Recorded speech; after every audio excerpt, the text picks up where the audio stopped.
It's Thursday, the 14th of August. Welcome to the PDB Afternoon Bulletin. I'm Mike Baker, your eyes and ears on the world stage. All right, let's get briefed. First up, the latest on the U.S. Russia summit in Alaska, as President Trump warns Vladimir Putin, quote, very severe consequences will take place if he doesn't agree to a ceasefire at their Friday meeting, while Ukrainian and European leaders tell Trump that Putin is, quote, bluffing about seeking peace. Later in the show, a U.S. Navy-guided missile destroyer sails into the disputed Scarborough Shoal in the South China Sea just days after two Chinese military ships collided into each other while harassing the Philippine Coast Guard. We'll have those details. But first, today's afternoon spotlight. All eyes will be on Alaska on Friday, of course, where President Trump will be sitting down with Russian President Putin for a potentially pivotal discussion on ending the war in Ukraine. But it appears that Trump is already tempering expectations ahead of the summit. On Wednesday, the president said there will be, quote, very severe consequences for Russia if Putin does not agree to stop his war in Ukraine after their sit-down, though he didn't elaborate on what those consequences might look like. Now, here's a thought. I suspect that a former KGB officer and longtime leader of Russia isn't going to pay much attention to an ultimatum, particularly when he still feels that he has the upper hand militarily in Ukraine. The remarks from President Trump came after he attended a virtual meeting with European leaders, including Ukrainian President Zelensky, during which Zelensky warned that Putin is, quote, bluffing about seeking peace and would try to use the summit to negotiate a favorable peace deal without direct input from Kyiv. But according to several officials familiar with the call that spoke to NBC News, Trump promised not to use the summit to discuss land swaps with Putin. The president instead said that his sole focus will be on securing an immediate ceasefire from Putin that will allow for broader peace negotiations to take place in the near future. It was a welcome message for Zelensky and European leaders who have long argued that a full ceasefire must be implemented before substantive peace talks can get underway. Trump has framed Friday's talks as a, quote, feeling out meeting to determine if the Kremlin is serious about peace, and said he'll know within 2 minutes of his sit-down whether progress with Putin is possible. But the sources told NBC News that European leaders were left with the impression that Trump is not all that optimistic about his meeting with Putin, and frankly with good reason. As we touched on this morning, since Trump's return to office, Putin has repeatedly rejected calls from the White House for an unconditional halt to the fighting, and it doesn't appear that Putin's position has changed. Putin feels he's winning the war, and his military forces expanded their offensive push in eastern Ukraine earlier this week. Now, by all accounts, Putin is hoping to use Friday's talks to formalize Russia's territorial gains in Ukraine and pressure Kyiv into making major territorial concessions. Putin reportedly wants the Ukrainian military to pull all its forces out of the eastern Donetsk region, which would effectively grant Moscow control over the entire Donetsk and Luhansk regions of eastern Ukraine, as well as, of course, the Crimean Peninsula. Don't forget Crimea. According to a report from Newsweek, only then will Putin accept a ceasefire. Once a withdrawal is complete, at least so the thinking goes, and a ceasefire is in place, Putin wants to negotiate what they're calling land swaps with Ukraine, though it's still unclear what Ukraine would receive in return for ceding vast swaths of their eastern territories. Needless to say, significant uncertainty surrounds the summit and whether Trump's long-held faith in his ability to leverage direct diplomacy can yield a breakthrough. On Thursday, the Kremlin confirmed the names of those who will attend Friday's summit, which will kick off in Anchorage at roughly 3:30 p.m. Eastern Time, as well as details about the schedule. Putin will be joined by a delegation of senior Kremlin officials, including Foreign Minister Sergei Lavrov, Defense Minister Andrei Belousov, Presidential aide Yuri Ushakov, Finance Minister Anton Siluanov, and Special Envoy Kirill Dmitriev, who heads Russia's Sovereign Wealth Fund. The day will begin with a one-on-one between Trump and Putin, which will mark their first encounter since a 2019 G20 summit. Those talks will lead into negotiations between Washington and Russia's respective delegations, followed by a working breakfast. Once the discussions conclude, Trump and Putin are slated to hold a joint press conference. In addition to ending the war in Ukraine, Putin presidential aide Ushakov told reporters that talks will also cover broader topics of peace and security, including what he described as the, quote, most pressing international and regional issues. Ushakov said, quote, an exchange of views is expected on the further development of bilateral cooperation, including in the trade and economic sphere. I note that this cooperation has huge and unfortunately still untapped potential, end quote. The Kremlin is clearly hoping to woo President Trump with promises of lucrative economic deals that could be made possible if the war comes to an end, albeit on Putin's terms.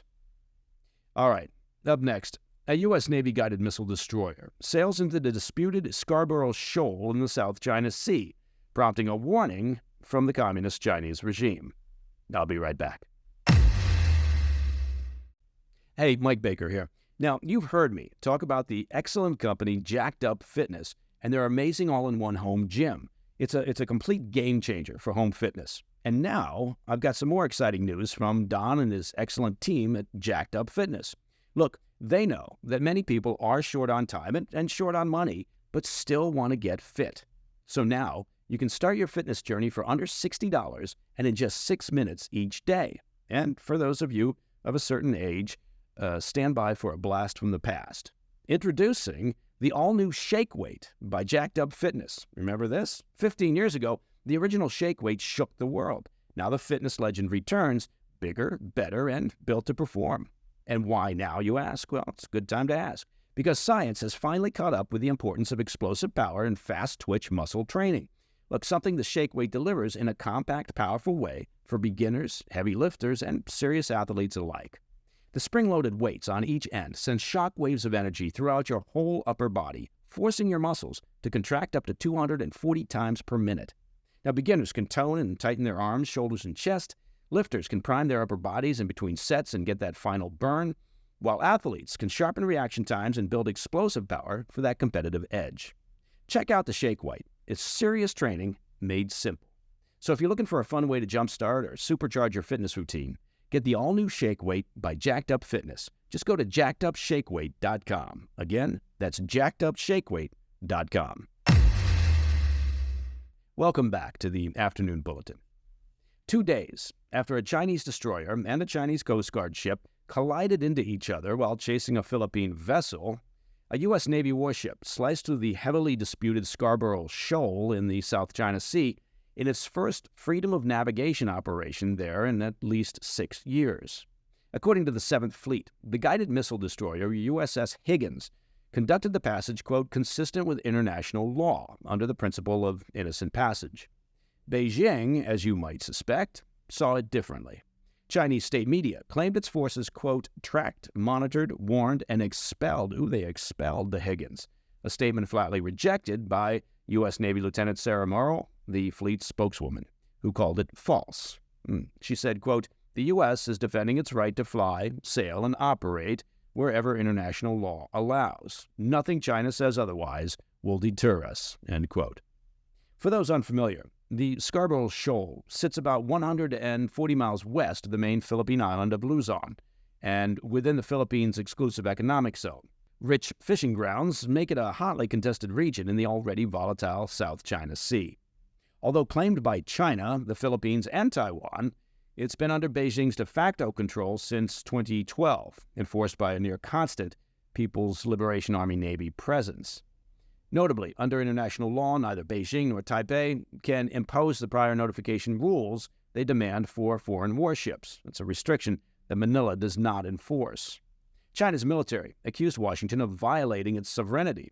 Manila, meanwhile, confirmed that the Higgins wasn't alone. A Philippine Coast Guard spokesman said the littoral combat ship USS Cincinnati was also in the vicinity, though the U.S. Navy would only confirm that it was operating somewhere in the South China Sea. Although it was the first freedom of navigation operation exclusively at the shoal in several years, it was the second in the South China Sea this year, following one in the Spratly Islands back in May. Washington carried out 2 of these in 2024, down from 5 the previous year, according to a researcher at a Singapore-based graduate school that also serves as a defense-oriented think tank that tracks such missions. For Beijing, these operations are a direct challenge to its sweeping maritime claims. For Manila, they're a counterweight to what it calls Chinese harassment that it is now documenting more aggressively, even inviting independent journalists to board patrol vessels to witness Beijing's actions.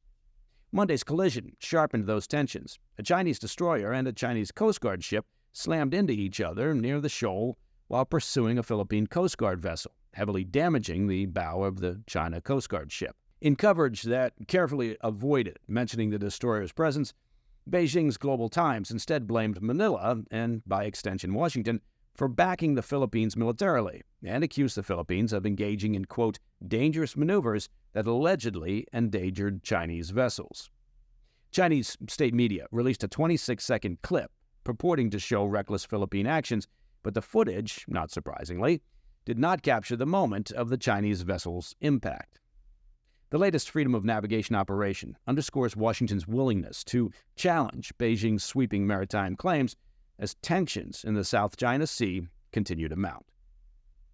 And that, my friends, is the PDB Afternoon Bulletin for Thursday, the 14th of August. Now, if you have any questions or comments, please reach out to me at pdb@thefirsttv.com. And, of course, if you're jonesing for an ad-free PDB experience, we've made that an option for you. Simply become a premium member of the President's Daily Brief by visiting pdbpremium.com. It really is that simple.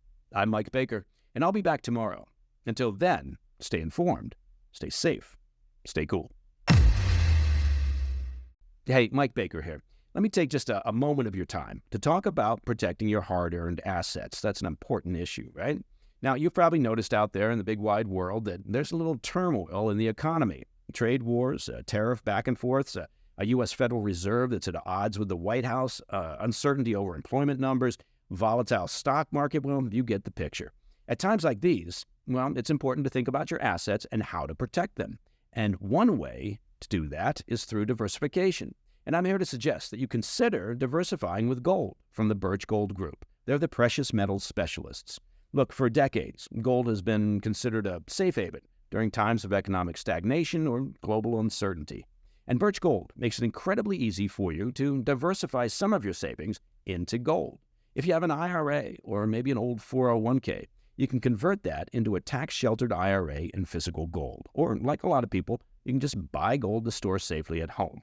First, you want to get yourself educated, and Birch Gold can send you a free information kit on gold. Just text PDB to the number 989-898. Again, text PDB to 989-898.